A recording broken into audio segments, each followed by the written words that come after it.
Tervitus, mina olen inspektor ja täna oleme siin uue ostukeskuse ehitamisel. Oleme tulnud kontrollima siis ohutusnõuete täitmist, jah. Ja vaatame siis, kas siin objektil täidetakse ohutusnõudeid. Siin on kohe meil esimese... Siin on kiivrit vaja. Vaata nüüd. Oli parem ju. No nii, ja meil on siin järgmine ruum kohe, mida... Mis siin toimub, Tööinspektsioon. Oh ei, meil on siin kõik nõuded ilusti täidetud, ühtegi õnnetust ei ole kand. On ju, Tarmo?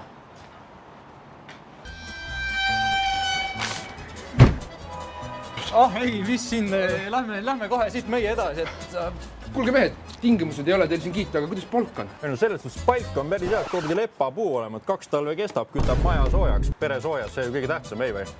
Eks ikka tuleb ette tööandjad, kellel on eeskirjad hooletusse jäänud, aga selle nimel me töötamegi. Esimene samm on näiteks tööeluportaali külastamine ja kui sealt saab väheks, siis on meil ka tasuta töökeskkonna konsultant, kes tuleb ja aitab. Nii hea pitsa on, okei, davai, aitab küll, lähme koju ära. Tasuta lõunaid ei ole olemas, Ja kui sinu ülemus meenutab sulle just nähtud üllatus, siis pöördu Tööinspektsiooni poole.